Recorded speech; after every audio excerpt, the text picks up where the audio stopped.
Kevad on saabunud ja Venemaa peaks alustama oma sõda lõpetavat pealetungi. Lõpuks hakkab katet tekkima ja ilm läheb paremaks, kuid Putini jaoks kordub sama vana lugu. Ta annab käsu rünnakuteks ja tema sõdurid surevad.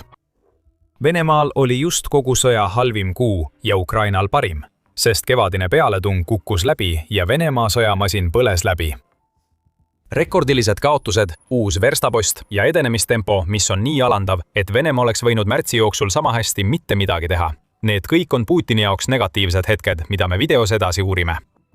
Aga alustame sellest, mida Ukraina on otseselt teinud, et muuta märts 2026 Putini vägede jaoks kogu sõja halvimaks kuuks. Ja selle saab kokku võtta 3 sõnaga. Ukraina tabas kõike. Kui Venemaa alustab oma kevadpealetungi, mis peaks tooma Putinile sülle väidetavalt vältimatu tulemuse, on Ukraina võimendanud oma süvalöögi strateegiat tasemeni, mida Venemaa kunagi ei oodanud. Strateegilisi sihtmärke on tabatud üle kogu Venemaa, mida Euromaidan Press nimetab märtsikuu saagiks. 5 tehast, 10 naftarafineerimistehast, naftatöötlemisjaamad ja õhutõrjesüsteemid on kõik hävitatud ning Ukraina kaitseministeerium ise on öelnud, et märts 2026 on olnud üks suurimaid kuid strateegiliste sihtmärkide arvu poolest, mida Ukraina on tabanud otse Venemaa sees. Alustame siis tehastest. 5 Venemaa võtmetehast on selle kuu jooksul pihta saanud, alustades Kremni L-tehasega, mis asub Brjanski piiriäärses piirkonnas. Tuntud kui üks Venemaa suurimaid mikroelektroonikatehaseid, toodetakse selles tehases mikrokiipe, mida hiljem kasutatakse Iskanderi ballistilistes rakettides ning ka õhutõrjesüsteemides. Ukraina on selle tehase rivist välja viinud, hävitades tootmishoone ja komponentide lao, kus hoiti varustust, mida Venemaa vajab oma raketikiipide valmistamiseks. Venemaa kogu raketitarne ahel lagunes selle ühe löögiga koost. Järgmise 6 kuu jooksul ei suuda Venemaa toota mikrokiipe, mida ta vajab paljude oma rakettide jaoks. Remonttööd tuleb lõpetada. Ja kuna Brjansk asub Ukraina piirile nii lähedal, võime kihla vedada, et see on nii. Ukraina julgeolekuteenistus ehk SBU jälgib ja ootab, kuni Venemaa on oma remonditöödega piisavalt kaugele jõudnud, enne kui saadetakse välja veel 1 või 10 drooni, et Kremnõi L-tehas taas rivist välja lüüa. Aga see on vaid 1 5. Ulanovskis tabas Ukraina Aviastari lennukitehast, hävitades kliimaseadmega varjualuse ja mitu Il-76 ning Il-78 lennukit, mis tehases hoiul olid.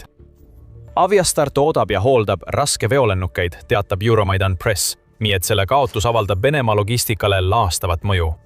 Raskeveolennukite puudumine tähendab, et varustuse ja vägede liigutamine kogu Venemaal ja Ukrainas aeglustub. Lisaks hävitas Ukraina tehase, mis hoiab Venemaa õhutankimislennukid heas seisukorras. Nii et näeme mõju ka Venemaa õhuvõimekusele. Löögid jätkuvad 123. lennukiremonditehase pihta, mis asub Stari Russas, Novgorodi oblastis Venemaal. Veelgi rohkem Ukraina rünnakuid tabas Angaare, kus hoiti Il-76 lennukeid, samuti tabati raketitõrjelennukeid ja ladusid, kus Venemaa hoiab oma õhutõrjerakette turvaliselt. See oli järjekordne löök Venemaa lennukite hooldusrajatiste vastu, mis omakorda avaldab veelgi suuremat survet Venemaa siselogistikale. Järgmisena oli sihtmärgiks Alchevsk ja selle piirkonna nime kandev metallurgiatehas. Ukraina rünnak põhjustas tehases suure tulekahju. Seal valmistatakse suurtükimürskude kestasid ning toodetakse soomusterast, mida kasutatakse paljudes Venemaa relvajõududele vajalikes sõjavarustustes. Nii et mehaniseeritud rünnakutega on lõpp. Ja lõpuks on veel Sevastopol, kus Ukraina tabas graniiti. Miks see oluline on? Granit on innovatsioonikeskus ja Ukraina kaitseministeeriumi andmetel on see ainus keskus Krimmis, kus Venemaal on võimalik S-400 õhutõrjesüsteeme remontida. Võid aimata, mida see tähendab. Krimmi vastu on tulemas veel rohkem rünnakuid ja Venemaa ei saa nende vastu suurt midagi teha, kuna tema S-400 võrgustik laguneb. See on Venemaa jaoks halb ja me alles alustame. Kreml reageerib juba Ukraina rünnakutele, püüdes oma tootmisrajatisi võimalikult kaugele ümber paigutada. See toimub Roskosmose tehasega, mis asus Himkis, Moskva oblastis. See tehas viiakse üle Omskisse, mis asub Siberis ja Permi-Uurali mägede piirkonnas. Roskosmos püüab seda esitleda kui sammu, mis tehakse tõhususe suurendamiseks. See on loogiline. Me kõik teame, et tõhusust saavutatakse tootmisrajatiste viimisega võimalikult kaugele kohtadest, kus neid kõige rohkem vaja on.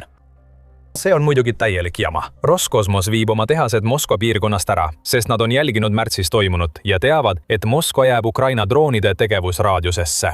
See pole samm tõhususe nimel. See on sõna otseses mõttes probleemist põgenemine. Ja kas sa saad Roskosmost süüdistada? Lõppude lõpuks ei näita Ukraina ju mingeid märke, et aeglustaks oma rünnakuid Venemaa tööstuskompleksi vastu. 4. aprillil teatas meediakanal United24, et SBU droonid tabasid taas edukalt Alchevski metallurgiatehast, mida me just mainisime. See on teine tabamus 1 kuu jooksul ja see näitab, et Ukrainal on olemas strateegia. Kõik, mida Ukraina on korra tabanud, saab tõenäoliselt uuesti pihta. Ja kui miski näitab meile, kui tõhus see konkreetne strateegia on, siis on see, mida Ukraina on märtsi jooksul Venemaa naftasektoriga teinud. Sadamad ja rafineerimistehased põlevad. Afjipskis ja Al-Bashinftis tabasid Ukraina droonid 2 rafineerimistehast. Mõlemad tootsid diislikütust, mida transporditi nendest tehastest Venemaa lõunapoolsele väegrupile Ukrainas. Novorossijskis tabas Ukraina Shaskaja naftaterminali ja korraldas laastava rünnaku Port Kavkazi vastu. Need on sõlmpunktid, millele Venemaa toetub nafta transportimisel Musta mere kaudu oma klientidele, samuti kütuse toimetamisel Musta mere laevastiku sõjalaevadele. Saratovis tabati veel 1 rafineerimistehast ning sama juhtus Korõšis ja Jaroslavlis. Siin näeme, kuidas vähendatakse Venemaa ressursse, mis on vastutavad lennukikütuse tootmise eest, koos teiste toodetega, mis stabiliseerivad Venemaa siseturul kütusesektorit.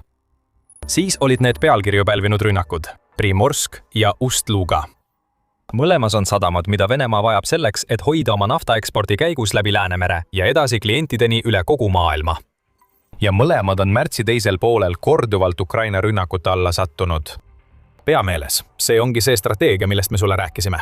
Löö korra, anna Putinile teada, et droonid ulatuvad sinna ja enne kui Venemaa jõuab midagi ette võtta, löö uuesti ja uuesti, kuni sihtmärk on hävitatud.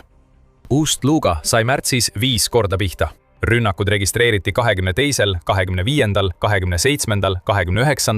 ja 31. märtsil. Reutersi andmetel on Ukraina rünnanud Primorski naftaterminali nii palju kordi, et vähemalt 40% terminali naftahoidlatest on jäädavalt hävinenud. Ust-Lugas põles terminal veel 7 päeva pärast seda, kui Ukraina oli oma esimese rünnaku sooritanud, nagu tõid esile pildid, mida jagas X-is eriline Hersoni kätt avatud allikate luurekonto. Venemaal pole mingit võimalust väita, et see oli tühine rünnak või et Ukraina droonide rusud tekitasid vaid väikest kahju. Üks Venemaa tähtsamaid sadamaid on suitsu täis, leekides põrguauk ning hoolimata sellest, kui kõvasti tulekahjusid kustutatakse, need aina kasvavad ja iga Ukraina rünnakuga muutub olukord hullemaks. Siit läheb asi Venemaa jaoks tõeliselt tõsiseks. 25. märtsi raportis nimetas Kyiv Independent toimuvat ajalooliseks madalseisuks, kuna Venemaa naftaeksport kukkus järsult. Pea meeles, et Ukraina droone oli veel tulemas, eriti Oslugas. Ukraina oli oma rünnakutega Primorski, Osluga ja teiste vastu sisuliselt peatanud 40% Venemaa kogu ekspordivõimsusest. See takistas Venemaal oma nafta müümist ajal, mil sõda Iraanis on viinud 1 barreli hinna üles $100.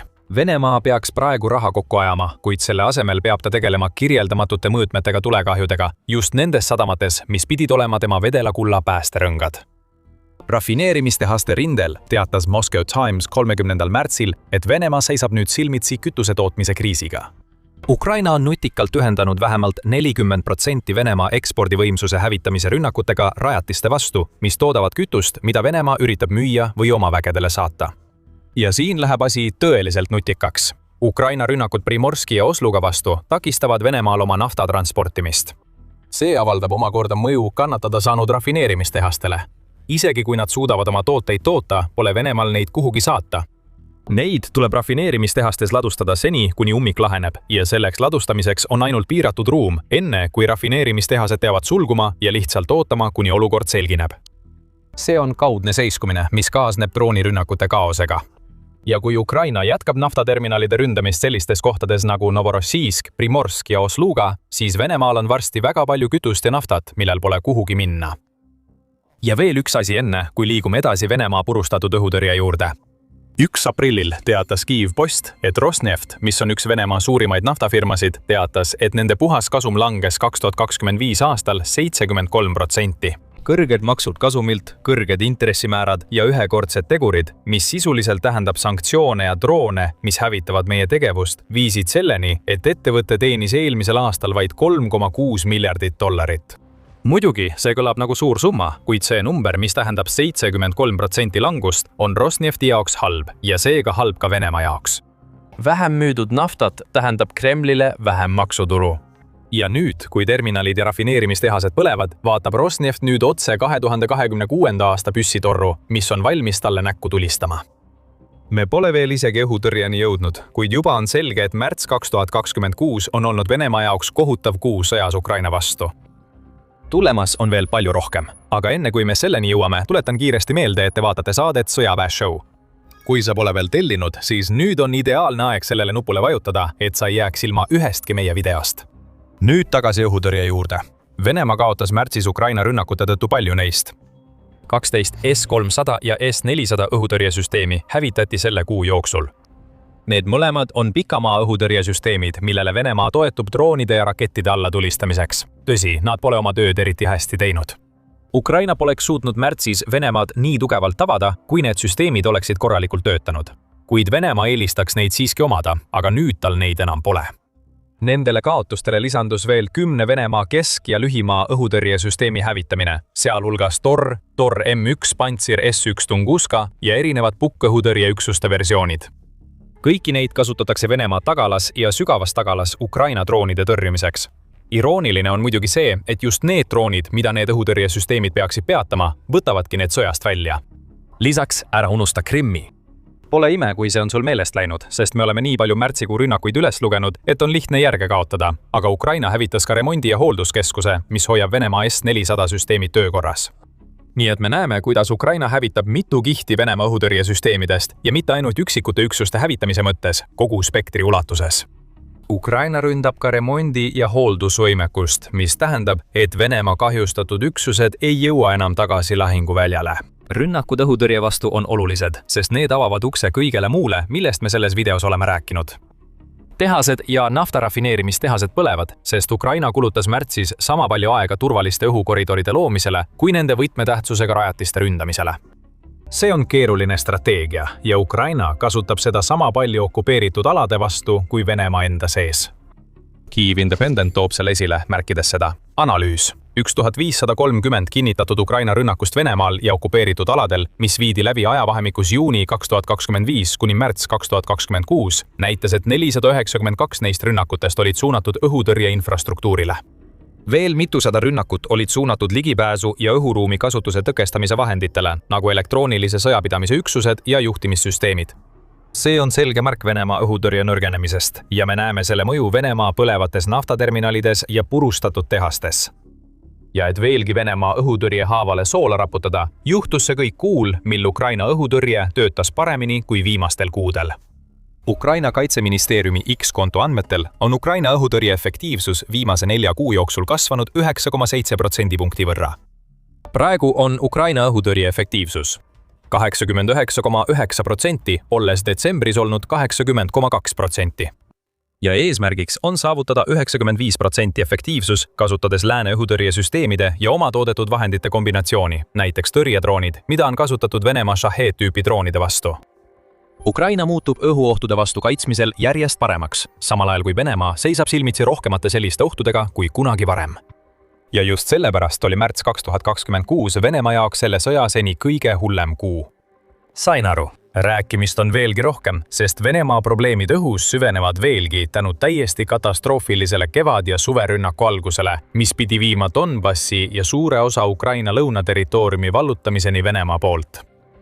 Vladimir Putin oleks lootnud, et saab end lohutada edusammudega Ukrainas isegi siis, kui tehased, naftainfrastruktuur ja õhutõrje põlevad. Vladimir Putin, eksis.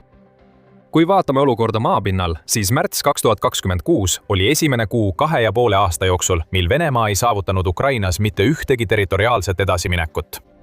Seda kinnitab The Independent, mis toob välja, et samal kuul suutis Ukraina tagasi vallutada 9 ruutkilomeetrit ehk umbes 3,47 ruutmiili oma territooriumist.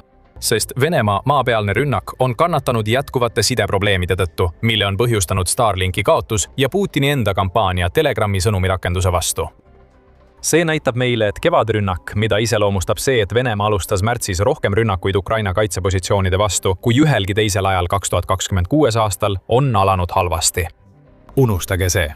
See on võrreldav olümpiasprinteriga, kes kuuleb stardipauku, hakkab tagurpidi jooksma ja kukub siis näoli maha. Kui Vladimir Putin oleks tähelepanelik olnud, oleks ta seda võib-olla ette näinud.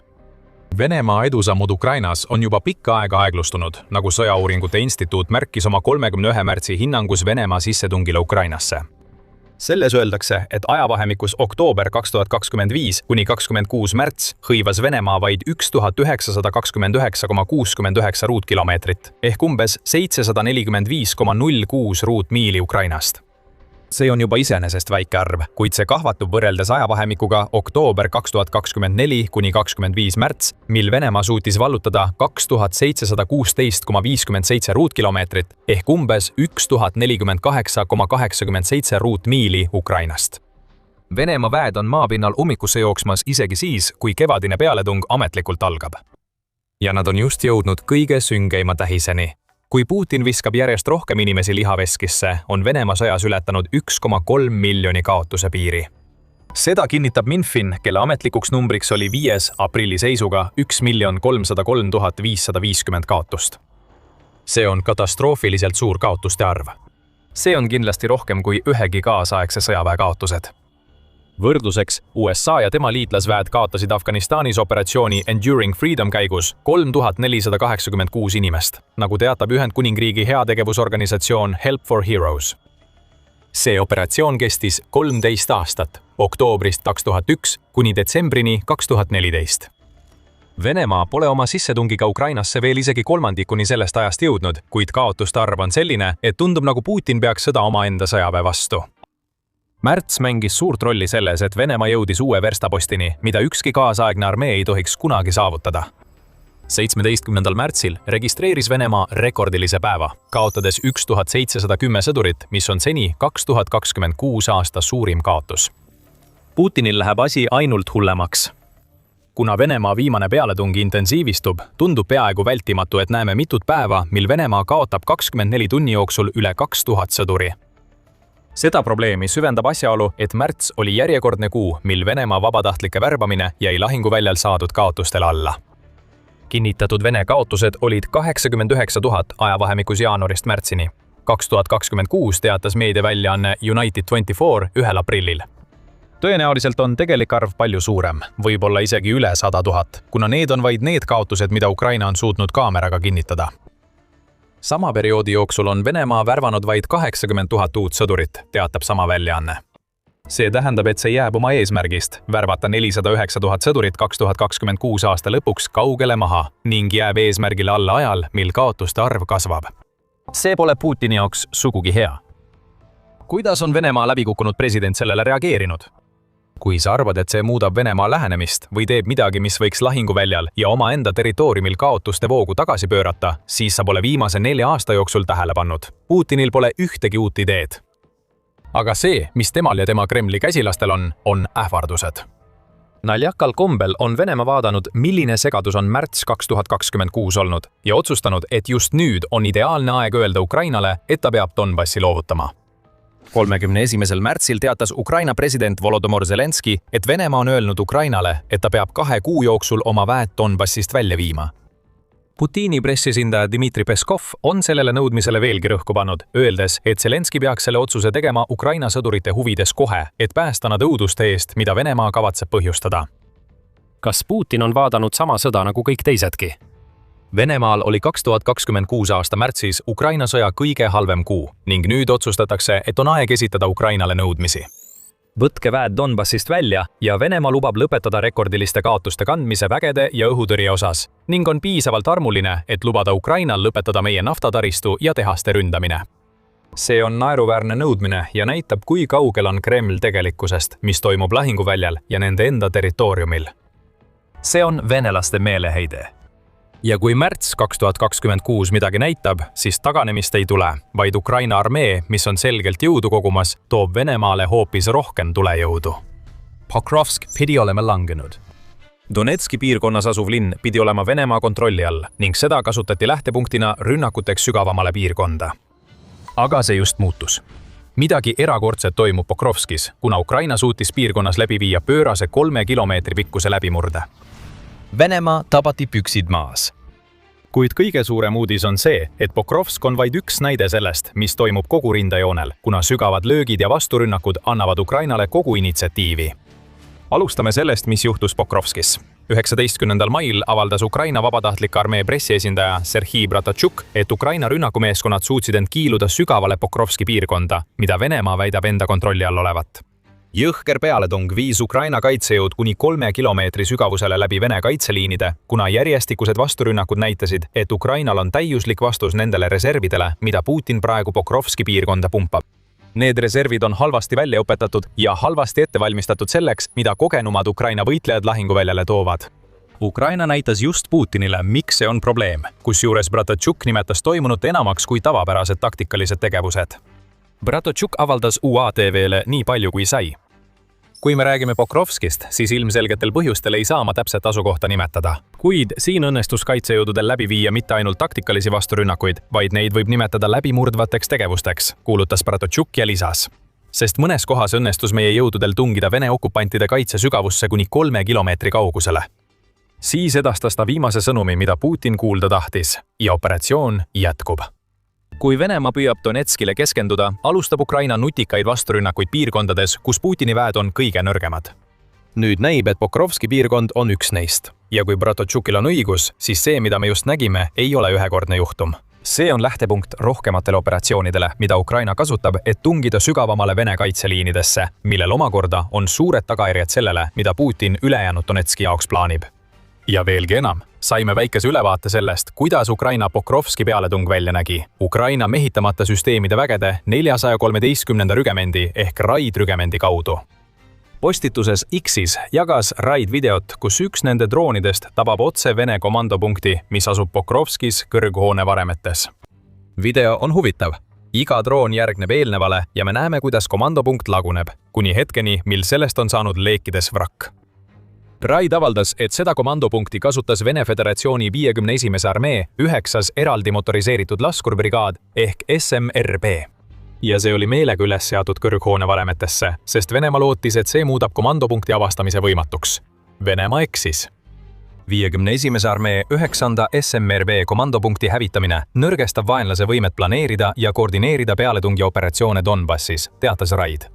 See on väike vihje, miks Ukraina pealetung Pokrovski suunas on nii oluline. Aga mis Putinit tõeliselt laastab, on see, et Bratuk paljastab, et Ukraina vasturünnak Pokrovskis on vaid üks mitmest sarnasest operatsioonist, mis toimuvad üle kogu Donetski. Lisaks Pokrovskile suruvad Ukraina väed edasi Mirniradi, Limani ja Konstantinivka suundades, kus nad tõrjuvad aegamööda tagasi Vene vägede edusamme, mille saavutamiseks Putini vägedel kulus kuid. See on kampaania, mis mõjutab kogu Donetskit, sest Ukraina purustab Vene rindejooned piirkondades, mis peaksid olema tagalas, mis halvab Venemaa katseid tungida sügavamale Donetskisse. Aga oota korraks. Sa võid mõelda, kuidas see kõik üldse võimalik on? Pokrovsk oleks pidanud Venemaale langema juba ammu. Nüüd on 2026 aasta juba peaaegu poole peal. Kindlasti peaks see piirkond olema täielikult Venemaa kontrolli all. Just seda tahtsidki Putin ja tema käsilased, et sa arvaksid. Aga tegelikkus on palju keerulisem. Venemaa väidab tõepoolest, et kontrolli Pokrovski. Kreml on seda väidet esitanud juba mõnda aega, alates sellest, kui Venemaa relvajõudude staabiülem Valeri Gerassimov ütles 1. detsembril 2025, et Pokrovsk on Venemaa kontrolli all. Gerassimov oli nii innukas seda uudist levitama, et Kreml teatas sellest isegi Telegrammis ning ta teatas sellest otse Putinile. Pole juhus, et uudis Venemaa Pokrovski hõivamisest jõudis kohale just õigel ajal, et Putin saaks seda kasutada hoovana mõni päev hiljem toimunud rahuläbirääkimistel. Ei läinud kaua aega, kui Vene valed paljastati. Päev pärast Gerassimovi väiteid teatas Sõjauuringute Instituut ehk ISV, et nad ei ole näinud ühtegi tõendit, mis viitaks sellele, et Venemaa oleks Pokrovski hõivamise lõpule viinud. ISW seadis samuti kahtluse alla, kas linn, isegi kui see langeks, oleks tegelikult nii hea baas ülejäänud Venemaa plaanide jaoks Donetskis, nagu Putin väitis.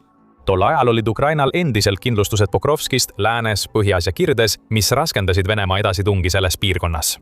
Loomulikult kajastati seda kõike 2025. aasta lõpus.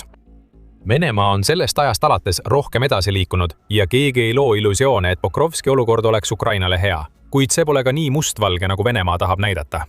Selles piirkonnas käivad endiselt lahingud, samuti linnas, mille Venemaa väidab enda kontrolli all olevat. Me teame seda Ukraina relvajõudude ülemjuhataja Oleksandr Sõrski kommentaaride põhjal, kes väidab, et Venemaa on Pokrovski suunal koondanud umbes 99 000 sõdurit, mis on suurim Vene väekoondis kogu Ukraina rindel. See on tõesti palju sõdureid. Aga need on sõdurid, kes peaksid olema koondatud Donetski kindlusvööndi ümber, eriti Konstantinivka linna juurde. tõsiasi, et nad on koondatud Pokrovski piirkonda, ütleb meile kahte asja. esiteks, Pokrovsk ei ole päris nii hea baas uute rünnakute alustamiseks, nagu Putin väitis. Kui see oleks nii, siis need 99 000 sõdurit tungiksid palju sügavamale Donetski, tuues Putini oma seatud eesmärgile Donbassi septembriks vallutada palju lähemale. See tundub olevat võimatu tähtaeg, eriti nüüd, kui Ukraina tõrjub Pokrovskis tagasi. Ja teiseks, vägede koondamine Pokrovskisse näitab, et Venemaa on mures territooriumi kaotamise pärast. Venemaa rajab kaitseliine piirkonnas, mida ta väidab täielikult kontrollivat, sest ta teab, et osa sellest kontrollist on palju nõrgem, kui Venemaa tahaks tunnistada. Kreml ei pea midagi tunnistama. Ukraina näitas just maailmale, et suudab Pokrovskis edu saavutada. Seega pole olukord Pokrovskis Venemaa jaoks nii hea, nagu Kreml väidab, kuid see muutub palju hullemaks, kui hakata vaatama, mis toimub rindejoone taga. 3 kilomeetri pikkune vasturünnak on Ukraina jaoks suurepärane uudis. See näitab, et Venemaa Donetski kaitses on nõrkusi, mida saab ära kasutada. Kuid selle probleemi taga on palju suurem küsimus. Enne kui sellesse sügavamalt sukeldume, tuletan meelde, et vaatate saadet Sõjasaade. Kui saate kanalilt väärtuslikku teavet, siis kindlasti tellige kanalit. Me analüüsime kõike sellisel moel igal nädalal. Putini palju suurem probleem Pokrovskis on järgmine. Löögid tagalas on sama ohtlikud kui mitte ohtlikumad kui Ukraina vasturünnak rindel. Bratuk toob selle esile, öeldes UATV-le. Toimusid löögid sügavale ajutiselt okupeeritud territooriumile vaenlase logistika vastu ning see mõjutab lahingute intensiivsust ja venelaste võimet jätkata agressiivset sõda. Just see keskmaa kampaania teeb Venemaale Pokrovskis ja laiemas Donetski piirkonnas tõeliselt haiget. Juhtimispunkti hävitamine, mida me varem esile tõstsime, on vaid üks näide, kuid asi läheb palju sügavamale. Nagu ajaleht Independent märgib, on Ukraina pannud tohutult ressursse selleks, et suuta sooritada lööke 30–180 kilomeetri kaugusel rindejoonest tagapool. Need rünnakud on suunatud sellistele objektidele nagu juhtimispunktid, nagu me juba nägime, samuti sõjaväesõidukitele, õhutõrjele ja logistikale. Sellised rünnakud ei muuda sõjakäiku iseseisvalt, kuid need loovad võimalusi rünnakuteks mujal. Tõenäoliselt just seda nägimegi Pokrovski piirkonnas. Kasutades oma uue põlvkonna keskmaa droone, on Ukraina rünnanud Venemaa tagalat Pokrovski piirkonnas. Venemaa sai tugevalt lüüa, mis tõenäoliselt viis selleni, et osa nende eesliini vägedest kaotas toetuse ja võib-olla isegi sidevõimalused oma ülematega. Järgneb kaos. Venemaa kaitse muutub vähem organiseerituks ja just siis saavad Ukraina rünnakumeeskonnad lüüa, kõrvaldades laiali paisatud Vene sõdurid, et tungida sügavale kaitseliinidesse. Bratuk väidab, et need keskmaa rünnakud ei vähenda Vene rünnakuid. Ta võib selles eksida, nagu sa mõne minuti pärast teada saad. Aga isegi kui tal oleks õigus, on tema peamine mõte see, et Ukraina keskmaa strateegia koos vasturünnakute ja hirmuäratavate kaitserajatistega, mis on üles seatud mujal Donetskis, tekitab sellist kurnamist, millega Venemaa lihtsalt hakkama ei saa. Siiski on nende jaoks probleemiks saanud eelkõige kantud kaotuste korvamine, ütleb Bratuk Venemaa vägede kohta Donetskis. Venelase igapäevased kaotused ulatuvad pidevalt umbes 1000 langenud ja haavatuni. Need on venelaste jaoks rasked kaotused. Nad on sunnitud kasutama strateegilisi reserve muudel eesmärkidel, et täita omaenda lünki selle asemel, et proovida meie juurde läbi murda. Tõenäoliselt nägime seda taas Pokrovski juures. Kuigi 99 000 sõduri koondamine sellesse piirkonda võib tunduda tohutu, ei tähenda see ründejõuna palju, kui Venemaa kaotab nii palju sõdureid, et neid vägesid kasutatakse rindelünkade täitmiseks, mitte rünnakute alustamiseks. Vaatame korraks Bratuki kommentaare Venemaa kaotuste kohta. Viimaste kuude jooksul on ilmunud mõned huvitavad arvud, mis annavad konteksti sellele, kui halvasti Venemaal tegelikult läheb. Sõrskõi sõnul kaotab Venemaa nüüd kogu rindel 3,5 korda rohkem sõdureid kui Ukraina. See suhe muutub Venemaa jaoks veelgi halvemaks, kui võrrelda hukkunud sõdurite arvu mõlemal poolel. Mõnel päeval väidab Sõrskõi, et Venemaa kaotab iga ühe hukkunud Ukraina sõduri kohta 7–9 sõdurit. See üksi toob esile jätkusuutlikkuse puudumise, millest Bratuk räägib.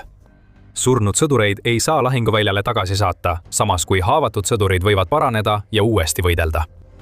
Aga me saame minna veelgi sügavamale. Ukraina kaitseministeeriumi andmetel ulatusid Venemaa sõjalised kaotused aprillis 35 203 hukkunud või haavatuni. Sarnased kaotused registreeriti ka märtsis, mis annab kokku umbes 70 000. Nüüd rakendame sellele summale Sõrski suhet. Me näeme, et Ukraina on kaotanud märtsi ja aprilli vahel umbes 20 000 sõdurit, kes on kas hukkunud või haavatud, võrreldes Venemaa 70 000 kaotusega. Ja jälle, pidage meeles, et Venemaa kaotab palju rohkem sõdureid hukkunutena kui haavatutena.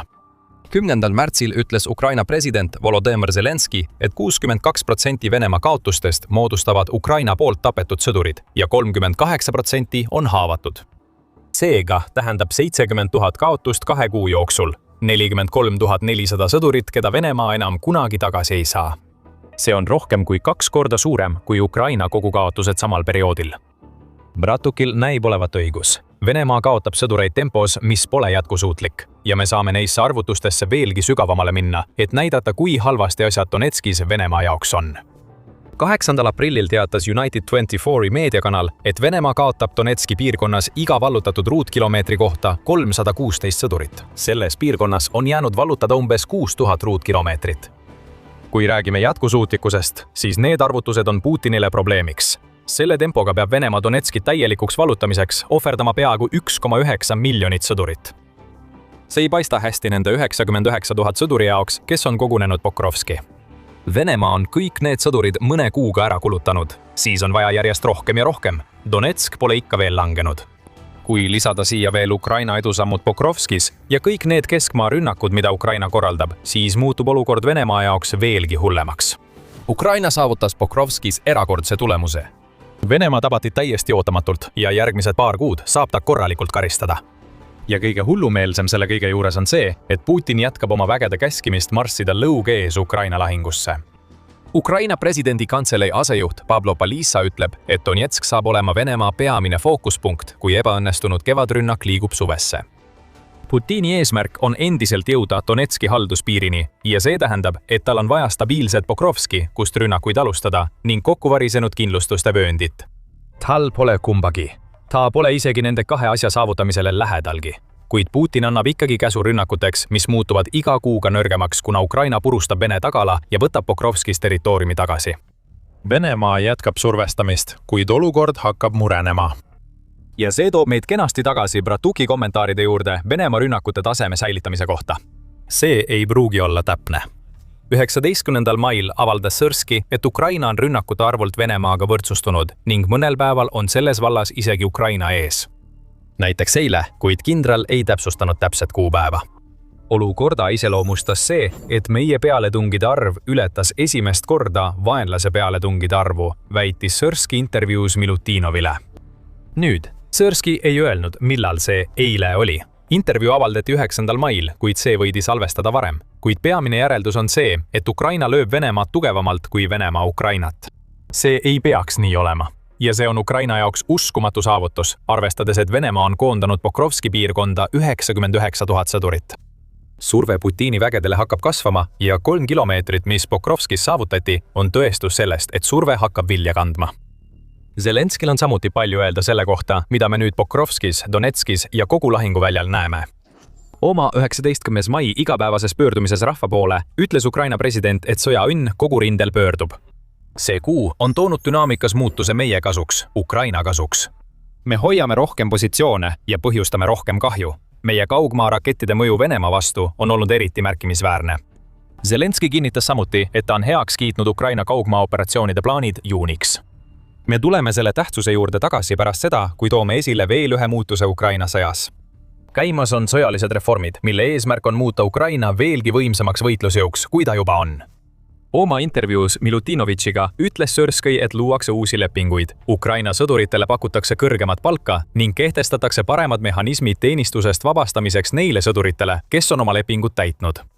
Eriti pakutakse rohkem rahalisi stiimuleid sõduritele, kes täidavad lahinguväljal kõige kiireloomulisemaid ametikohti, mis tõstab oluliselt moraali. Ukraina pealetung Pokrovski suunas ja vasturünnakud mujal on juba loonud optimistlikku meeleolu, kuna Ukraina tunneb, et initsiatiiv liigub nende kasuks. Need reformid on ajastatud täiuslikult, et võimaldada Ukrainal oma edule tugineda. Nüüd need süvalöögid, mis teeb need nii oluliseks?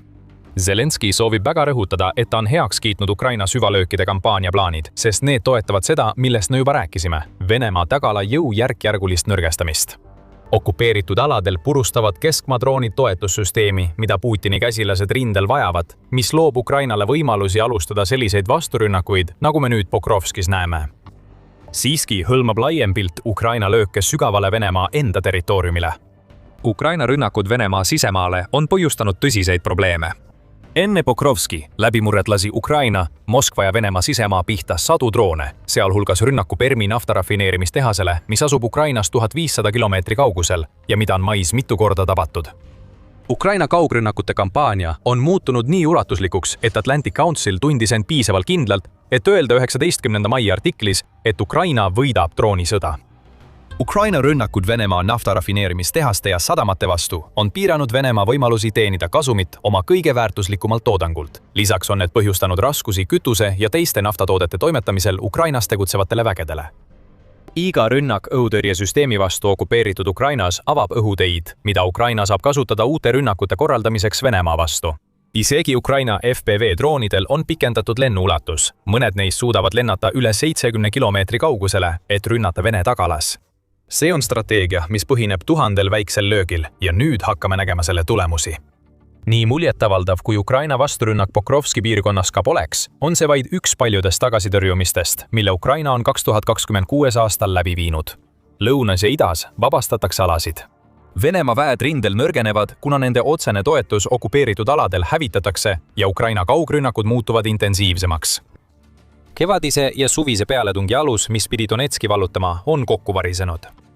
Ukraina murrab nüüd läbi Vene rinde ja me võime näha laiaulatuslikuma vastupealetungi algust, mis paljastab Putini kui tõeliselt kasutuks taktikuks. Ükskõik kuhu Putin ka ei vaataks, olgu need droonid, rünnakute arv rindel või vallutatud territooriumide hulk, Ukraina on igal pool ülekaalus. Ja nüüd teab Venemaa juht, et isegi tema pealinn pole enam turvaline. Malatokmatška on väike küla Ukraina Zaporižja piirkonnas. See on vaid 3 ruutmiili ehk 8 ruutkilomeetrit suur ja enne sõja algust elas seal umbes 3000 inimest. See on üks lugematutest väikestest Ukraina asulatest, mida Kremli sõjamasiin on rünnanud. Kuid erinevalt paljudest teistest pole Malatokmatška langenud, hoolimata sellest, et venelased on juba üle 4 aasta siia kõik oma jõud suunanud. Sellest väikesest linnast, millest peaaegu keegi maailmas pole kuulnud, on saanud ühe ajaloo pikima piiramise paigaks. See on muutunud ka Venemaa kõige piinlikumaks rindeummikuks. Kuidas see juhtus? Et sellest aru saada, peame vaatama kogu Malatokmatška lugu ja uurima, mis on teinud selle Kremli vägedele nii raskesti vallutatavaks. See paik asub Polihi rajoonis, Kesk-Zaporižjas ning pole võõras sõjale ega tragöödiale. See asutati 18. sajandi lõpus Vene impeeriumi päevil eripaigus pärit asunike poolt, kes saabus Kiievi, Tšernihivi ja Poltava piirkondadest, otsides uut algust ja paremat elu. Järgnenud sajanditel oli küla tunnistajaks Esimese maailmasõja õudustele ja Ukraina iseseisvussõja veristele lahingutele, minnes selle käigus mitu korda käest kätte. Malatokmatška elas üle ka Holodomori, mida tuntakse ka kui Ukraina näljahäda. See oli üks Ukraina ajaloo traagilisemaid sündmusi, milles hukkus hinnanguliselt 3,5 kuni 5 miljonit ukrainlast. 281 neist olid sellest külast. Teise maailmasõja ajal sattus see piirkond Natsi-Saksamaa okupatsiooni alla, enne kui Punaarmee selle lõpuks vabastas, mis viis mälestusmärgi rajamiseni, et austada küla päästnud sõdureid. Kuid miski sellest ei saanud Malatokmatškat ette valmistada selleks, mis järgnes. Isegi kõigi nende katsumuste kiuste suutis see väike linn ellu jääda ja teatud määral isegi areneda. Ukraina külade seas oli see üsna jõukas, omades oma kohalikku tööstust, infrastruktuuri ja üht piirkonna suuremat vanglat, mis aitas luua töökohti ja võimalusi külaelanikele. Kuid kui saabus 2022 aasta ja Venemaa alustas täiemahulist sissetungi Ukrainasse, tabas Malatokmatška peagi sama sünge saatus nagu paljusid teisi Ukraina asulaid riigi idaosas. Venelased vallutasid selle esialgse rünnaku käigus. Ja kuigi Ukraina vägedel õnnestus venelased vaid mõni kuu hiljem välja tõrjuda, polnud küla kannatused kaugeltki läbi. 2022 aasta juunis, vaid mõni kuu pärast sõja algust, tabas küla Vene suurtükituli. Lugematud aastakümneid püsinud hooned hävitati silmapilkselt. Näiteks küla volikogu hoone hävitati Vene suurtükitule poolt ning vangla sai vaid mõni nädal hiljem tõsiselt kannatada. Ei läinud kaua aega, kui küla elanikkond hakkas kiiresti vähenema, kuna kohalikud põgenesid oma elu eest. Varsti jäi alles vähem kui 100 inimest, peamiselt need, kes olid liiga vanad või haiged, et evakueeruda või lihtsalt ei soovinud oma eluaegset kodu maha jätta. Kuna Vene väed vallutasid kiiresti alasid Zaporižja piirkonnas, jäi Malatokmatška vaid 1 miili kaugusele rindejoonest, mistõttu sai sellest peagi Kremli vägede üks peamisi sihtmärke. Nad võtsid kontrolli alla teised lähedal asuvad asulad ja mõnda aega tundus, et Malatokmatška päevad on tõesti loetud. Aga 2023 aasta maiks oli küla vaid vari oma endisest hiilgusest. teated mainivad, kuidas Malatokmatška keskväljak oli Vene mürskudest auklik, tänavatel vedelesid killud ja kooli fassaad oli sõna otseses mõttes õhku lastud. Need inimesed, kes jäid, pidid üle aasta hakkama saama ilma gaasi, vee ja elektrita. Paljud nende kodud olid Vene laskemoonaga tükkideks lastud ja nad olid sunnitud suure osa ajast veetma oma keldrites, mis olid kõik sisuliselt varjenditeks muudetud. Ainult 9 miili ehk 15 kilomeetri kaugusel hõivasid venelased Polohi linna ning hakkasid tsiviilisikuid jõuga evakueerima ja lapsi saatma Kremli niinimetatud rehabilitatsioonilaagritesse. Tundus, et Malatokmatškat ootab ees sarnane saatus ja Venemaa komanderid pidasid küla tõenäoliselt väga strateegiliseks kohaks, mida vallutada, arvestades, et see asus vaid umbes miili kaugusel Orihhivist ja umbes 23 miili ehk 37 kilomeetri kaugusel Zaporižjast endast. Selle koha kontrolli alla võtmine võimaldaks venelastel rajada tugipunkti, kust edasi liikuda suuremate ja tähtsamate eesmärkide suunas, suurendades survet piirkonna pealinnale. Kuid siis, 2023 aasta juunis muutus kõik. Olles vastu pidanud esialgsele sissetungile ja esimesele sõja-aastale ning saanud oma lääneliitlastelt hulgaliselt võimsaid uusi relvi, suutsid Ukraina väed korraldada suure vastupealetungi, mille eesmärk oli venelased tagasi tõrjuda ja kaotatud alasid tagasi vallutada. See vastupealetung oli eriti märgatav lõunapoolsetes piirkondades nagu Zaporižja, kus Ukraina soovis rindeliini suurematest linnadest kaugemale nihutada ja Kremli edasitungi aeglustada. Algus ei olnud eriti edukas. Tõepoolest, esimene rünnak, mille viisid läbi Ukraina 47. ründebrigaad ja 33. mehaniseeritud brigaad, oli tõeline katastroof. Üks Ukraina tankikolonn sattus tankitõrjerakettide tule alla, kui üritati ületada miinivälja vahetult Malatokmatška lähedal. Teatati, et rünnakus sai kahjustada või hävitati kuni 25 Ukraina sõidukit, sealhulgas vähemalt 5 riigi Saksa Leopard 2 tanki. See tekitas meedias ja sõjaliste analüütikute seas murelaine, kuna paljud kartsid, et Ukraina palju räägitud suvine vastupealetung kukub läbi juba enne, kui see alata jõuab. Õnneks nad eksisid. Ukraina koondas end uuesti, korraldas ümber ja suutis isegi osa kahjustatud sõidukeid taastada. Järgides järgnevatel päevadel ja nädalatel ettevaatlikumat ja hoolikamat strateegiat, hakkasid nad peagi edu saavutama. Brigaadikindral Oleksii Hromov teatas, et riigiväed olid pealetungi algusest saadik Malatokmatška lähedal vallutanud ligi 2 miili maad. Nad ei suutnud kunagi venelasi nii palju tagasi tõrjuda, kui nad oleksid soovinud, kuid vähemalt suutsid nad rinde stabiliseerida ja takistada küla sattumist vaenlase kätte. Sealt algas pikk positsioonisõja periood, mille jooksul mõlemad pooled üksteist pidevalt torkisid ja survestasid, kuid ilma suuremate läbimurrete või edusammudeta. Venelased jäid kindlaks soovile vallutada Malatokmatška ning tegid selle eesmärgi saavutamiseks kõik, kasutades sõja arenedes tanke, jalaväe lahingumasinaid, rünnakurühmi ja droone, kuid sellest ei piisanud kunagi. Miks see nii oli? Sõjaanalüütikud toovad välja 2 peamist põhjust, mis olid Ukraina kaitse aluseks Malatokmatška juures. Esimene põhjus on see, et kuigi need külad võivad väljastpoolt tunduda väikesed ja lihtsad, on paljud sellised paigad tegelikult muutunud tugipunktideks Venemaa-Ukraina sõjas. Tõepoolest, kogu rindejoone ulatuses on olnud sarnaseid lugusid teatud küladest, millest mõned on vaevukaardil märgatavad täpid, koosnedes vaid 1 teest ja mõnekümnest majast selle ääres, kuid mis on osutunud Venemaale üllatavalt raskesti vallutatavateks. Teisisõnu, Malatokmatška ei ole erand, vaid osa laiemast suundumusest. Ukraina on leidnud viise, kuidas muuta need kohad peaaegu läbimatuks. Näiteks on nad paigaldanud miine ümbritsevatele põldudele, mis sunnib venelasi liikuma mööda ilmseid ja etteaimatavaid teid küladesse. Nad on samuti hästi kasutanud droone, eriti sõja hilisemas faasis, et aidata neil jälgida vaenlase vägede ja soomustehnika liikumist. Nad suudavad tõhusalt ennetada Vene rünnakuid ja korraldada oma kaitset vastavalt sellele. Vaatamata sellele, et suur osa külast on hävitatud, on küla tugevalt kindlustatud. Vanad majad ja suvilad on näiteks muudetud kindlateks punkriteks, samal ajal kui kitsastes tänavates on loodud kitsaskohad, mis muudavad sissetungijate rünnakukatsed märgatavalt raskemaks. Teine suur eelis, mis töötab Malatokmatška kasuks, on selle geograafia. Küla on peaaegu täielikult ümbritsetud kõrgendikest ning kuigi sõda on ajas palju muutunud, on üks tõde alati püsinud. See pool, kes hoiab kõrgemat positsiooni, omab ka ülekaalu. Sest isegi kui armeed on välja töötanud uskumatuid uusi relvi ja kaitsevahendeid, pole nad kunagi suutnud füüsikareegleid ümber kirjutada. Kui sul on kõrgem positsioon, näed sa kaugemale igas suunas, mis teeb vaenlaste lähenemise märkamise palju lihtsamaks ning võimaldab neid rünnata enne, kui nad liiga lähedale jõuavad. See tähendab sisuliselt, et Kremli komandöridel on võimatu Malatokmatškale mingitki üllatusrünnakut planeerida. Ukraina kaitsjad on neist alati 2 sammu ees. suurtükivägi, droonid ja muud kaitsevahendid nende pihta sihitud ning valmis ründama kohe, kui ilmneb vähimgi liikumismärk. Ja just nii see ka pikalt toimis. 2023 aasta teisel poolel, kogu 2024 aasta jooksul ja edasi ka 2025. aastasse. Siis olukord muutus taas ja küla saatus oli kaalul. Enne kui sellele lähemalt vaatame, on veelgi rohkem millest rääkida. Kui sa saad väärtust saatest sõjasaade, siis ära unusta tellida. 2025 aasta teisel poolel, pärast kuid kestnud ebaõnnestunud rünnakuid ja naadi edasiminekut paljudes rindepunktides, otsustasid Venemaa komanderid, et on aeg muutusteks. Nad korraldasid uue ulatusliku pealetungi võtmealadel, keskendudes eriti Lõuna-Ukrainale ja veelgi enam Zaporižžja piirkonnale.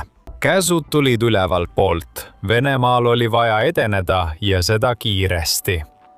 See kõik oli osa riigi sõjalise juhtkonna ja presidendi Vladimir Putini koordineeritud pingutusest jätta mulje, et Venemaa võidab sõja ja selle täielik võit on vältimatu. See annaks teoorias Kremlile palju tugevama positsiooni läbirääkimistel, mitte ainult Ukrainaga, vaid ka Ameerika Ühendriikide ja isegi Euroopa Liiduga.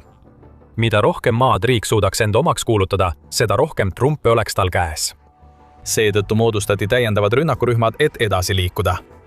Venemaa komandöörid lootsid, et nende rünnakute ainuüksi massiivsus oleks lõpuks piisav, et murda läbi Ukraina kaitseliinidest ja vallutada need võtmekülad, mis olid neile nii kaua kättesaamatuks jäänud, nagu Malatokmatška ise. Nii sattus see piirkond oktoobris ja novembris üha tugevama rünnaku alla. Üks massiivne mehhaniseeritud rünnak teise järel tabas küla, mida vapralt kaitsesid Ukraina 118. eraldi mehhaniseeritud brigaadi liikmed, mis kuulub 10. armeekorpuse koosseisu. Üks brigaadi pressiohvitseridest on kirjeldanud küla kaitseid kui Malatokmatška küüborgid, viidates legendaarsetele Ukraina sõduritele, kes kangelaslikult kaitsesid Donetski lennujaama 2014 aasta maist kuni 2015 aasta jaanuarini. Hoolimata sellest, et nad olid peaaegu täielikult ümber piiratud ja sunnitud võitlema äärmuslikes tingimustes, sealhulgas alla nulli langeva temperatuuri ja pideva suurtükitule all, jäid need vaprad sõdurid ellu, teenides endale küüborgide hüüdnime ja kinnistades oma koha Ukraina sõja ajaloos. Võib-olla pole nad nii tuntud kui algsed küüborgid, kuid Malatokmatška ümbruses ja sees teenivad vapustavad sõdurid on näidanud sama erakordset vaimu ja vastupidavust, tõrjudes korduvalt Vene rünnakuid ja hoides küla enda kontrolli all. Näiteks 20. oktoobril 2025 korraldas Venemaa ühe oma suurima rünnaku. Kokku toodi tohutu jõud, kuhu kuulusid Kremli 71. motoriseeritud laskurpolgu üksused, 2 lisamotoriseeritud laskurkompaniid ja umbes 26 soomusmasinat, sealhulgas tankid, jalaväe lahingumasinad, Tigeri sõidukid ja soomustransportöörid ehk APC-d. Teoorias peaks sellise suuruse ja jõuga vägi suutma vallutada terve linna, rääkimata väikesest külast. Aga nii ei läinud. Selle asemel oli Venemaa suur pealetung täielik läbikukkumine. Ukraina kaitsjad kaevusid sisse ja tegid seda, mida nad kõige paremini oskavad. Kasutasid maksimaalselt ära oma käsutuses olevaid relvi ja kaitsevahendeid, et ründajad hävitada. Päev lõppes sellega, et 30 Vene sõdurit oli surnud, teised haavatud ja hinnanguliselt 21 sõidukit täielikult hävitatud.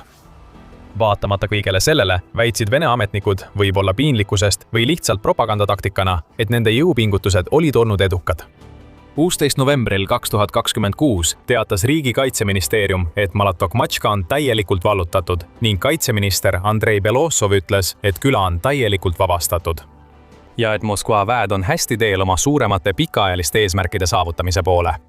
Ukraina lükkas muidugi tagasi kõik väited, et Malatokmatška oleks vallutatud. Ja mõned päevad hiljem näisid Vene ametnikud vaikselt oma esialgsest avaldusest taganema, kui nad hakkasid taas teatama raskest lahingutegevusest külaümbruses, mis ei lähe just kokku ideega, et see oleks täielikult vabastatud. Nädalate ja kuude möödudes on väidetavalt toimunud veel rünnakuid, kuid igaüks neist on Ukraina kaitsjate poolt peatatud. Vene meediategelased on korduvalt väitnud, et küla on kohe vallutamisel ja Malatokmatška lugu on isegi muutunud omamoodi meemiks sõjalistes ringkondades.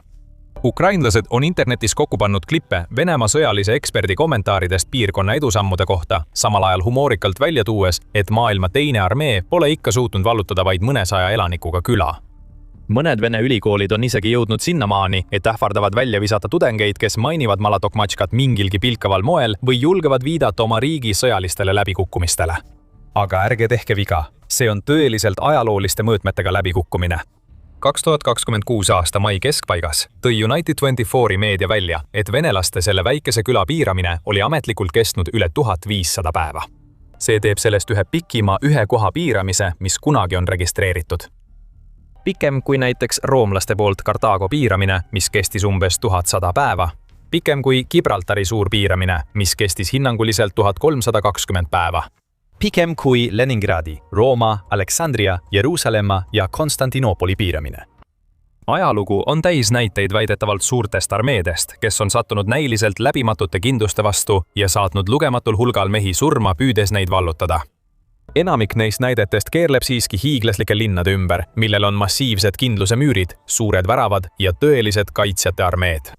Paljud neist toimusid ka sõna otseses mõttes sajandeid tagasi, enne tänapäevast tankide, jalaväe lahingumasinate, hävituslennukite, droonide ja haubitsate ajastut, kui armeed pidid leppima palju lihtsamate relvadega nagu mõõgad, odad, vibud ja katapuldid. Ja see muudab Venemaa katsed Malatokmatška vallutamiseks veelgi alandavamaks. See ei ole suur linn, see ei ole kindlustatud pealinn, seal ei ela kümneid tuhandeid inimesi ega ole ka oma armeed, kes seda kaitseks. See on peaaegu tähtsusetu küla, maha põlenud ja kraatritega kaetud asula, kus väga vähesed hooned on veel püsti. Seda ei tohiks olla nii raske vallutada, eriti mitte sellisel armeel nagu Venemaa oma, mis on aastate jooksul endale nii hirmuäratava maine loonud. Kuid aastakümneid enne sõja algust olid riigid üle kogu maailma Vene armee ees hirmul.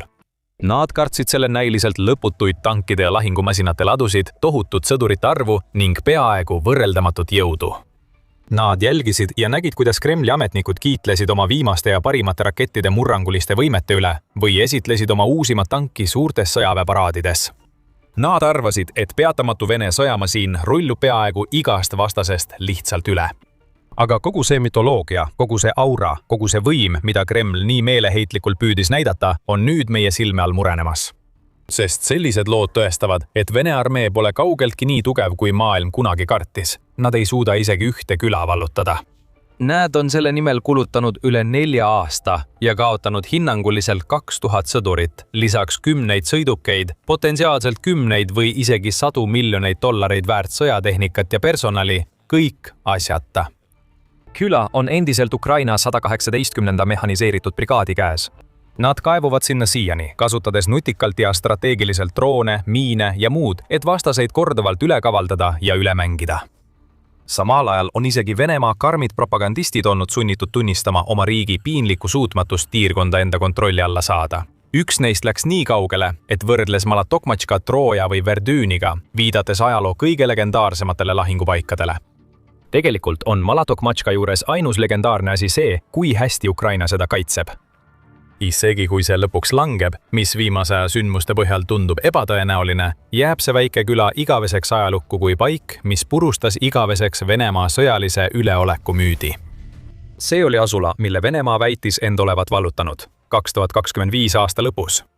Venemaa valetas siis, nüüd on ta lüüa saanud. Ukraina vabastas just Stepnahiski, vabastades selle üleöö venestamisest muljetavaldava vasturünnaku geeniuse näitena, mida oleme näinud Ukraina vägedelt suurem osa 2026. aastast. Aga see pole lihtsalt tavaline võit. Stepnahisk on üks strateegiliselt tähtsamaid asulaid Ukrainas, ühel lihtsal põhjusel. See on võtmetähtsusega kogu Zaporižja vabastamisel. 18. mail teatas Ukraina kaitseluure ehk HUR, et Ukraina eriüksused viisid läbi operatsiooni, mida Venemaa ei osanud ette näha. Need väed ei olnud Stepnahiskis lihtsalt natuke maad juurde saanud, vaid olid koordineeritud rünnakute seerias täielikult asula üle võtnud, lükates peaaegu kõik Putini käsilased välja nende kindlustatud positsioonidelt. Venemaa sõdurid jooksid iga võimaliku varjualuse poole, mis võiks neid Ukraina vägede eest kaitsta. Selle käigus jätsid nad Stepnahiski võtmekohad Ukraina kontrolli alla. See oli enneolematu ulatusega kapituleerumine ja suur osa sellest jäi kaamerasse. Telegrammis HUR-i poolt jagatud kaadrid räägivad loo Venemaa läbikukkumisest Stepnahiskis. Me näeme, kuidas Ukraina tankid liiguvad asula poole, olles ümbritsetud puuridega, mis on mõeldud selleks, et lasta lähenevad kamikaatse droonid õhku enne, kui need jõuavad kahju teha. Laskmised kõlavad. Me näeme tuld, mis on suunatud Vene positsioonidele ja mida juhivad Ukraina rünnakujõud tankides ja soomukites. Video jätkudes näeme, kuidas Ukraina soomusmasinad sõidavad Stepnahiskisse sisse. Maapealsed väed osalevad linnalahingutes, otsivad Vene sissetungijaid ja hävitavad nad seejärel. Droonid lasevad pomme, tankid tulistavad veel mürske. Tükkhaaval võetakse asula tagasi. See on Venemaa jaoks mõõtmatu kaotus. Kuid selle probleemi taga on veel üks suur mure, sest Stepnahiski kaotamine tähendab, et kõik Putini plaanid Zaporižžja jaoks on tolmuks muutunud. Aga enne kui selleni jõuame, on Hurril veel palju rääkida sellest, mida nende agendid tegid enne 18. maid. Hur avaldas, et see ülikiire operatsioon viidi läbi tihedas koostöös teiste Ukraina üksustega, eesmärgiga stabiliseerida olukord Stepnahiski piirkonnas ning kõrvaldada Vene sõdurid, kes olid asulas võtmekohtadesse kaitserajatisi loonud. Ukraina võidu saavutamiseks kasutati õhuluuret ja täppistuld, nagu märkis Viktor Tokotšuk, kes oli R-10 üksuse komander ja kellel oli võib-olla suurim roll Ukraina edus Stepnahiski piirkonnas. Kommentaarist selgub, et droonid mängisid, nagu sageli varemgi, võtmerolli. Kuid selle asemel, et sihtmärkide poole lennata ja pomme visata, kuigi oleme kindlad, et ka seda juhtus, andsid need droonid Ukrainale õhust ülevaate asulast, kui väed liikusid läbi ja vallutasid territooriumi tagasi. Tokotšuk jätkab öeldes: iga hoone kontrolliti lõksude ja vaenlase elavjõu jäänuste suhtes. Me ei välista, et vaenlane jätkab katseid linna uuesti siseneda, kuid me oleme selleks valmis. See polnud mingi juhuslik operatsioon. See oli läbimõeldud, hästi planeeritud ja oma teostuses äärmiselt surmav. Kõige selle tulemus oli isegi hullem, kui Venemaa ootas. Mitte ainult ei sunnitud Vene vägesid peaaegu täielikult Stepnahiskist lahkuma, vaid Ukraina katkestas ka targalt peaaegu kõik varustusteed, mida Venemaa oleks saanud kasutada seal jäänud väheste sissetungijate toetamiseks. Sild asulasse hävitati. Stepnahiski idaküljel on üks tee, mis näib veel alles olevat, kuid selle tee kasutamine sunnib Vene tehnikat läbima ristmiku, mis asetab nad otse Ukraina tulejoonele. Vladimir Putini ees seisab nüüd tõsine probleem. Need vähesed Vene sõdurid, kes on veel Stepnahiskis, tuleb maha kanda. Neile ei tule mingit abi. Parimal juhul võivad nad loota, et suudavad elimineerida 1 või 2 Ukraina sõdurit, kuid tegelikkuses on tõenäolisem, et nad kas alistuvad või hävitatakse. Siiski on Vladimir Putini suurem probleem see, et Ukraina poolt Stepnahiski varustusteede katkestamine muudab Venemaa jaoks igasuguse täiemahulise rünnaku linna vastu äärmiselt keeruliseks. Venemaa peab jätkuvalt lootma infiltraatoritele ja me just nägime, kui hästi see neil õnnestus. Muidugi üritas Venemaa oma positsioone kaitsta Ukraina lakkamatu rünnaku ees, kuid see kaitse oli nõrk, mis viitab sellele, et Venemaa pole oma Stepnahiski infiltraatoreid juba mõnda aega varustanud. Parim, mida nad suutsid välja panna, oli FPV droon, mis varitses Ukraina tanke ja soomukeid. See droon ei jõudnudki isegi lähedale. United 24 Media teatab, et see avastati ja hävitati enne, kui see jõudis ühegi sihtmärgini. Oota korraks. Üks FPV droon. Kas Venemaa tõesti arvas, et suudab Stepnahiski kaitsta ühe ainsa drooniga, või olid selle asula väed nii varustuse puuduses, et see droon oli kõik, mida nad suutsid välja panna? See ei oma enam suurt tähtsust, kuna asula on vabastatud ja derussifitseerimine võib alata.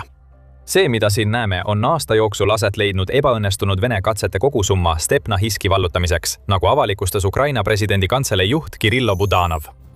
Rohkem kui aasta on vaenlane üritanud Stepnahiski vallutada, visates selleks suuri ressursse, kuid kannatanud tohutuid kaotusi, teatas Budanov, tunnustades seejärel Ukraina võitlejaid nende panuse eest. Tänan Ukraina kaitseministeeriumi HUR eriüksusi ja kõiki Ukraina kaitsejõudude üksusi, kes kogu selle aja jooksul on näidanud üles professionaalsust ja vaprust, hoidnud rindejoont ning hävitanud Vene okupante, ütles Budanov. Seejärel lõpetas ta sõnumiga, mis teeb Putinile rohkem haiget kui miski muu. Venemaal ei ole nüüd mingit võimalust Zaporižžjat ähvardada. Tuleme selle olulisuse juurde hiljem tagasi, kuid praegu teatab Pravda, et kõik Stepnahiski võtmekohad on Ukraina sõjaväe kontrolli all. Venemaal tulevad meelde varasemad sündmused, kuid mitte teised suured võidud, nagu Kupjanski vabastamine 2025 aasta lõpus. Ei, Venemaa näeb, mis just Stepnahiskis juhtus ja saab aru, et Hurri muljetavaldav operatsioon on otsene järg sellele, mida Ukraina tegi vaid paar päeva varem. 15. mail teatas United 24 Media, et Ukraina väed purustasid Vene kaitseliinid Harkivi piirkonnas, vabastades Odradna küla koos 22 kilomeetri suuruse territooriumiga. Strateegia on selge. Ukraina aktiivne kaitse seisneb selles, et tuvastada Vene nõrgad kohad ja lüüa neile tugevalt, et lõpetada russifitseerimine. Me nägime seda Harkivi piirkonnas 15. mail ja nüüd oleme seda näinud Stepnahiskis. Putin ei saa end isegi lohutada mõttega, et see, mida Ukraina just saavutas, on vaid üksikjuhtum või lihtsalt teine samasugune juhtum. See ei loe.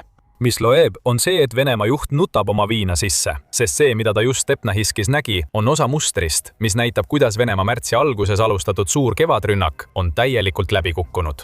Ukraina toetub lihtsalt aprilli edule, mis oli juba vasturünnakute rindel ülimalt edukas. sõjauuringute instituudi ehk ISW 2. mail avaldatud raport näitas, et Venemaa kandis Ukraina vastu esimest korda territooriumi netokadu pärast 2024. aasta augustis toimunud Ukraina sissetungi Venemaa Kurski piirkonda.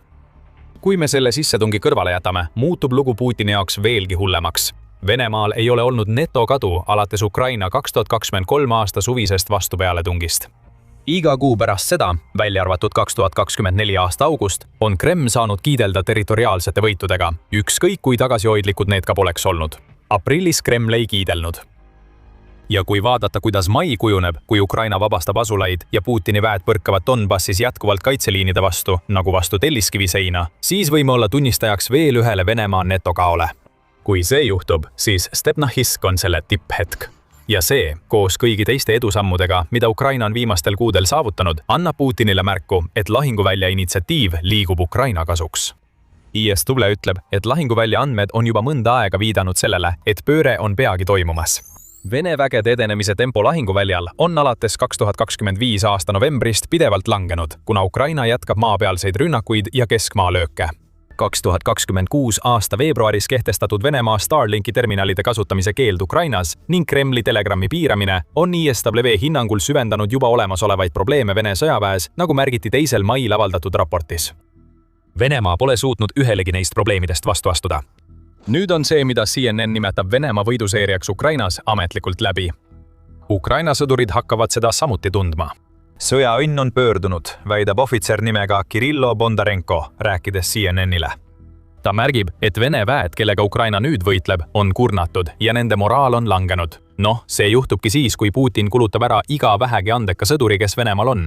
Kõik, mis alles on jäänud, on organiseerimatu, halvasti väljaõpetatud inimjõud, kes ei taha Ukrainas olla juba algusest peale. Kahuriiliha ei võida sõdu, ükskõik kui palju seda Putini käsutuses ka poleks.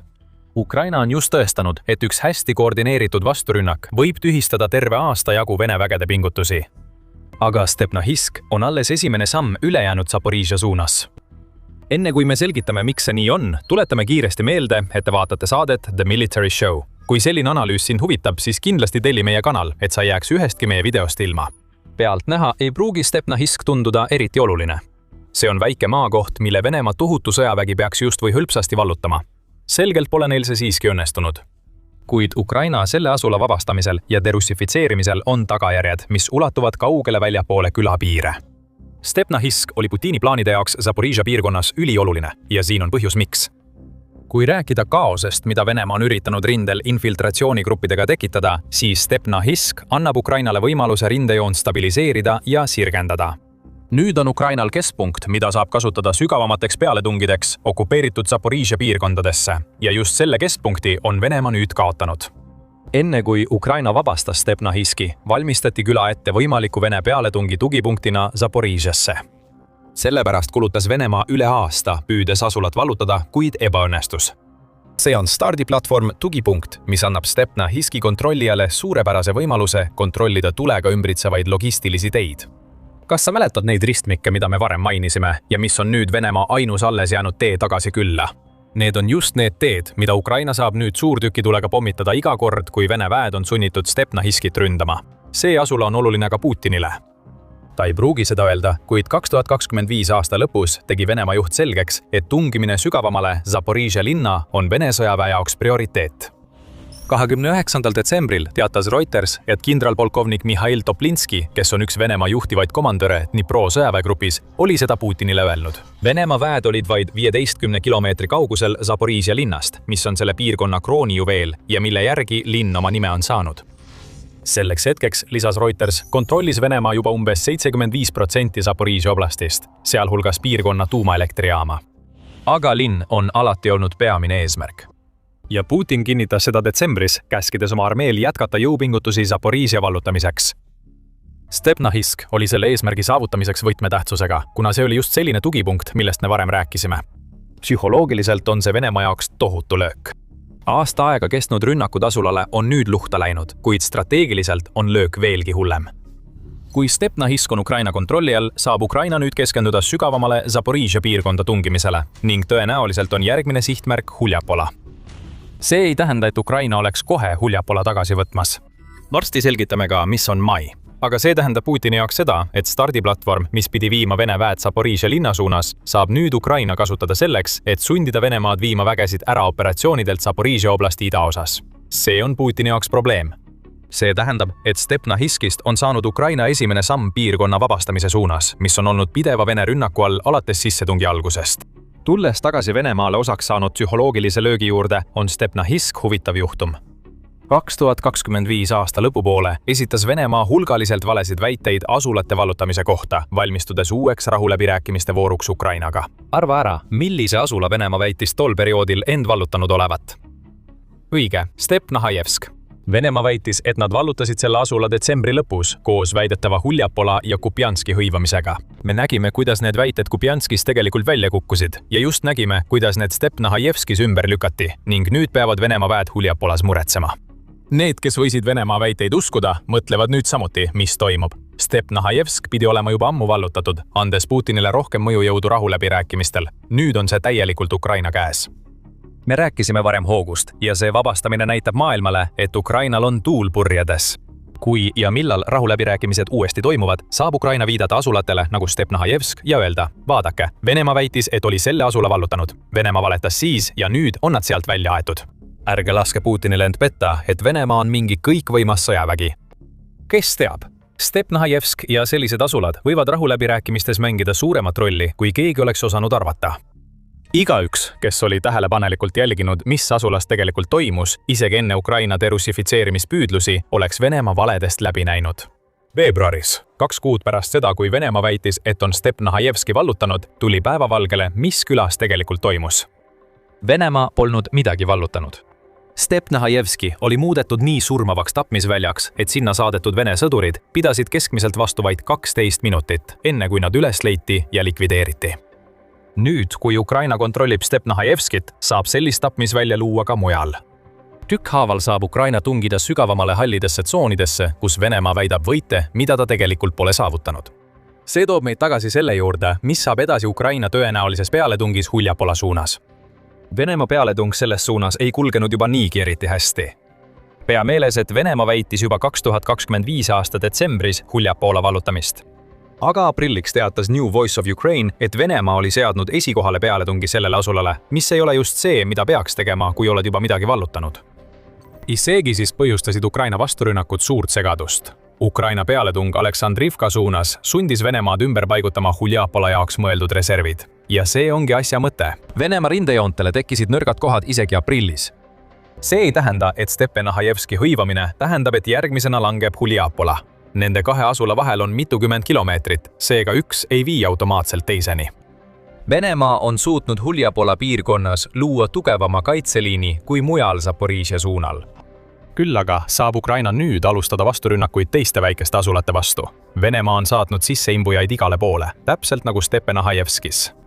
Ukraina uus pealetung Huljapola suunas tõenäoliselt veel selleni ei jõua, kuid see hajutab tähelepanu. See sunnib ümberpaigutamisi. Ja see kõik tähendab, et Venemaa ei saa Zaporižžja linna suunas edasi tungida nii, nagu ta plaanib. Ja siin on konks. Venemaa teab juba, et tema plaanid Zaporižžja jaoks aastaks 2026 on läbi. Kui Putin kavandas 2026 aasta kevadrünnakut, olid Donetsk ja Zaporižžja 2 peamist eesmärki. Nüüd on selleks vaid Donetsk. Seda kinnitab 19. mai raport Ukraina väljaandelt New Voice of Ukraine, mis tsiteeris Ukraina presidendi kantselei asetäitjat Pavlo Palissat, kes märkis, et Venemaal pole seni õnnestunud ühtegi oma tähtaega täita. Donetsk peaks langema septembri alguseks, avaldas Palisa, kuid Venemaa edasiliikumise aeglane tempo selles suunas tähendab, et see tähtaeg möödub ammu enne, kui Donetsk langeb. Selle ebaõnnestumise kõrvalprodukt on see, et Venemaa ei suuda tugevdada oma pealetungi Zaporižžja suunas. Venemaa proovib seda siiski, kuid reservid tuleb suunata Donetski suunas. Ja kui Ukraina vabastab venelastest selliseid kohti nagu Stepnahajevsk, siis suureneb tõenäosus, et 2026 aasta lõpuks näeme kas ummikseisu või isegi Ukraina edasitungi sügavamale Zaporižžjasse. Laiem pilt on see, et Ukraina on taas edukalt sooritanud vastu-rünnaku. See polnud kunagi Putini plaanis. ISW 9. mai raport ütleb, et Venemaa kevadrünnak on praktiliselt seiskunud, kuna Venemaal pole õnnestunud terve aasta jooksul saavutada ühtegi olulist operatiivset läbimurret. ISW lisab, et vallutatud territoorium, eriti aastal 2026, on piiratud ja strateegiliselt ebaoluline. seda probleemi süvendab Ukraina keskmaa strateegia, mis nüüd, kui Ukraina kontrollib Stepinahajevski uut rindelõiku, hakkab peagi tekitama Venemaale probleeme kümnete miilide kaugusel rindest. Ukraina ühendab raketilöögid, kasutades selliseid süsteeme nagu HIMARS, mis on varem aidanud tal rünnata Vene lähiala uue põlvkonna keskmaa droonidega, mis hävitavad Vene logistikat ja juhtimist rindetaguses piirkonnas. Ukraina keskmaa droonirünnakud olid aprillis juba kahekordistunud võrreldes märtsiga, kuna Ukraina tabas järjest enam sihtmärke kuni 180 kilomeetri kaugusel rindest. See on veel üks oht Venemaale ja selle Zaporižžja ambitsioonidele. Ukraina ei pruugi veel olla valmis Huljaipole poole tungima, kuid Stepinahajevski uue tugipunktina saab ta kasutada keskmaa droone, et rünnata asulat ja ümbritsevaid alasid ning häirida Venemaa edasitungi Zaporižžja suunas teatud kaugusel. Ja iga rünnak nõrgestab Venemaad. Iga kord, kui Venemaa nõrgeneb, tekivad uued võimalused vastu rünnakuteks. Venemaal pole sellele vastust. Ta ei oodanudki, et midagi sellist võiks juhtuda. Uskumatu üleöö saavutatud võit Ukrainale võib osutuda esimeseks sammuks Zaporižžja täieliku vabastamise suunas. Ja mujal Ukraina ida- ja kaguosas jätkub vabastamismarss. See on lugu, mis sobiks Hollywoodi stsenaariumiks. Intriigid, salajane planeerimine ja rünnakud, mis viiakse läbi uduvarjus. Vaadake meie videot, et näha kogu loo kulgu. Ja kui teile see video meeldis, siis ärge unustage tellida sõjasaadet, et ei jääks ilma meie kajastustest Ukraina viimaste võitude kohta Venemaa üle. Ja nagu alati, aitäh vaatamast!